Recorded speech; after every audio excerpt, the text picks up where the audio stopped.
What's up, guys? Welcome back to the channel. Here we are with another reaction. In this one, we have Proud to be Born in India, Mohammed Sajriwala.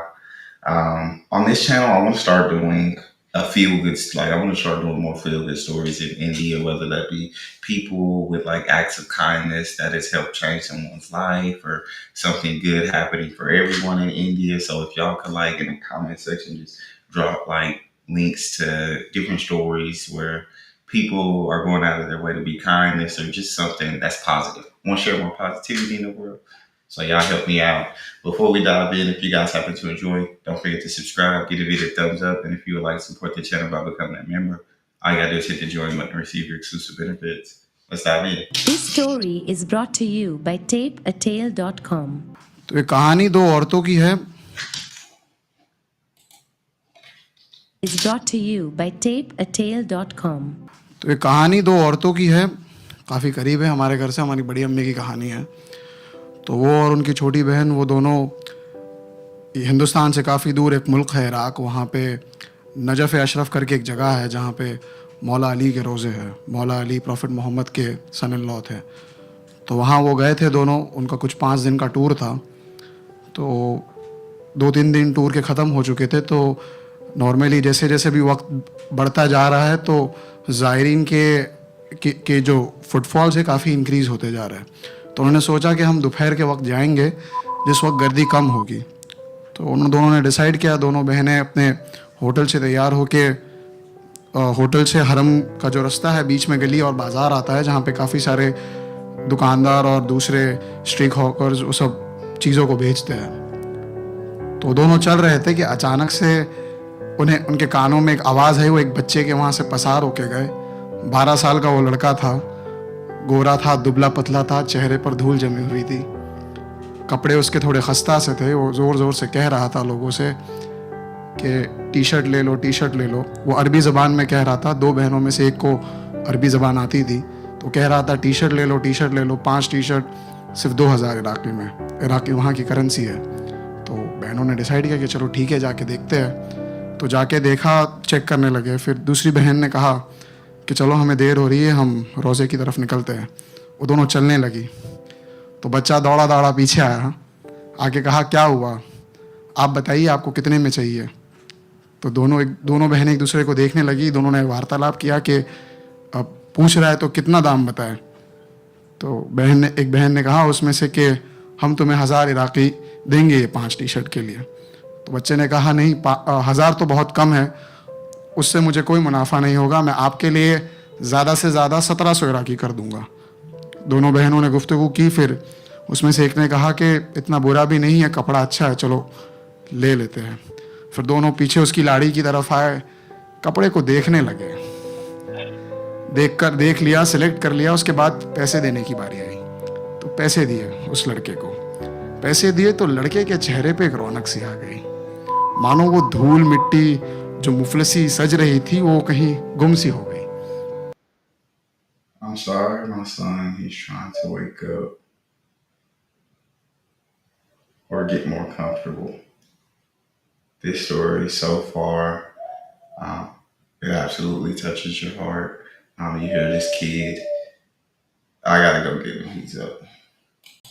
Yeah, I was saying, that little boy, hearing about that little boy is honestly just heartbreaking, knowing that the dust on his face, he probably doesn't have much to eat. He's begging to sell these shirts and he's trying to give them away at this very low price. And these women, right, they were gonna walk past, but thankfully they decided to buy the shirts. And now he talks about it as you start to see a glow on that boy's face.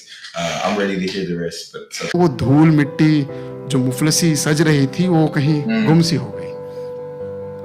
दोनों में से एक ने पूछा कि क्या बात है, बहुत खुश हो लगता है, दिन की बिस्मिल्लाह अभी हुई है तुम्हारी। वो दोनों एक व्यापार वाले परिवार से आती थी। उन्हें पता था कि मैं खुद मेरे अब्बा है, उनकी एक छोटी सी दुकान है। तो मुझे पता है जब दिन की जो पहली बोनी होती है उसका एहसास क्या होता है, उसकी अजमत क्या होती है। बहुत सी बार ऐसे भी दिन आते हैं जब कोई व्यापार नहीं होता है, तो तंगी भी पता है। तो बच्चे ने कहा कि नहीं मैम, दिन की पहली बोनी नहीं हुई है, हफ्ते की पहली बोनी हुई है। Oh ये wow. सुनकर दोनों को एक थोड़ा ठहराव सा लगा कि ठीक है। फिर उनमें से एक ने पूछा कि तुम्हारे घर में कौन कौन है?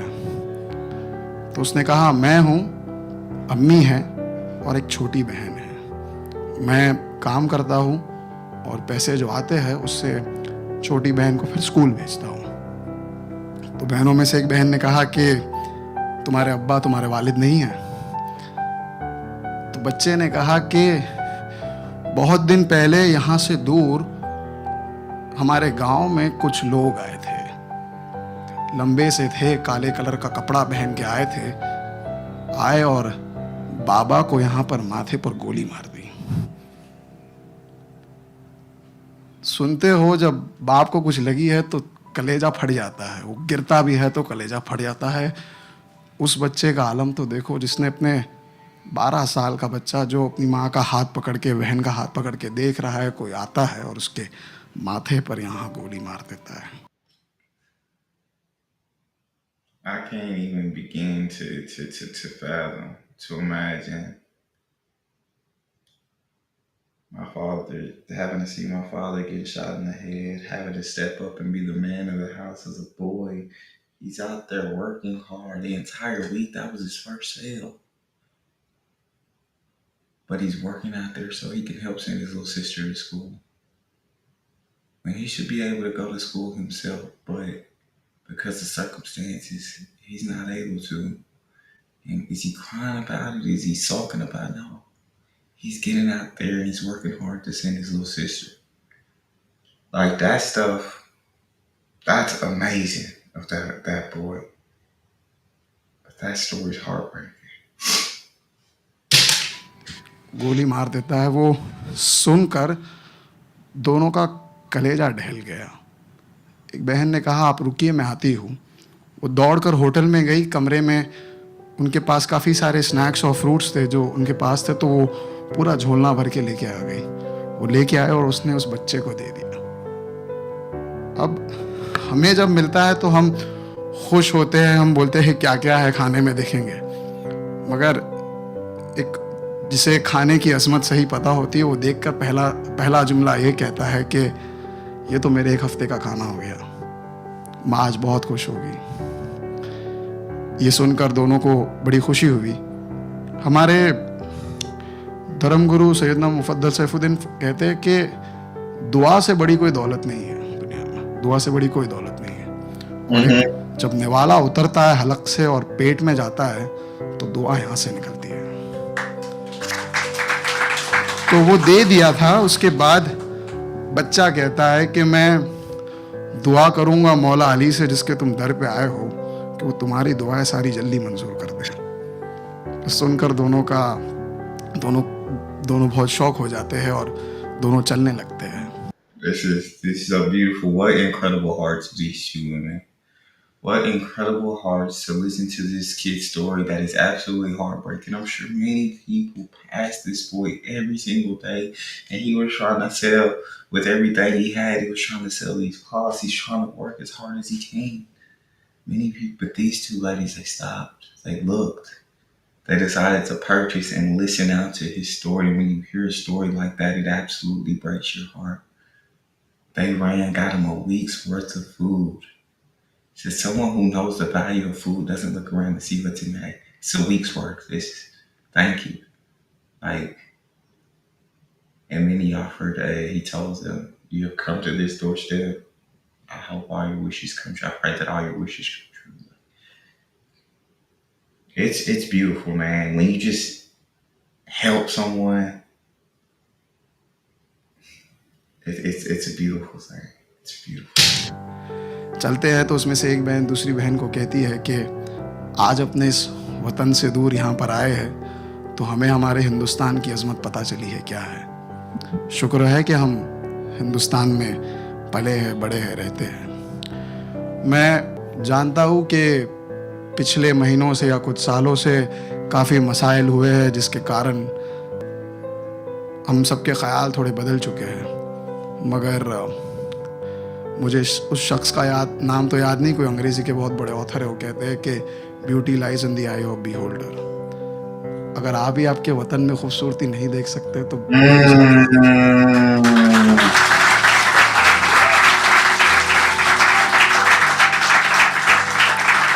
उस उस बच्चे के पास ना छत थी ना घर था, फिर भी उसे परवरदिगार पे भरोसा था कि जो भी है वो उसके लिए इनफ है। मैंने जब ये कहानी सुनी, मुझे सुनाई गई थी, छोटा सा वाक्य मुझे बताया गया था, मुझे फ़ख्र महसूस हुआ कि मैं हिंदुस्तान में जन्मा हूँ, और मुझे उम्मीद है कि आज आपको भी फ़ख्र महसूस होगा कि आप हिंदुस्तान में जन्मे हो। Thank you.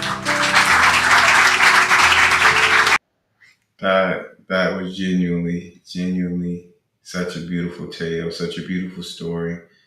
Um, yeah, there's people who are going through things in the world, who are going through suffering, who are going through so much every day, and they need someone to just show them a glimpse of kindness, a bit of grace. And these two ladies did that for this boy, and they saw the happiness, and they saw the sadness sweep off of his face, and they saw it replaced by happiness. They heard the heartbreaking story of a little boy who lost his father at a young age in front of him. And he I guess he's not going to school, but he's working hard to make sure that his sister can. That's incredible. That's all we have. I want to hear what you guys have to say about that. If you enjoyed, please don't forget to subscribe, give the video a thumbs up, check out the next. I'll see y'all next time.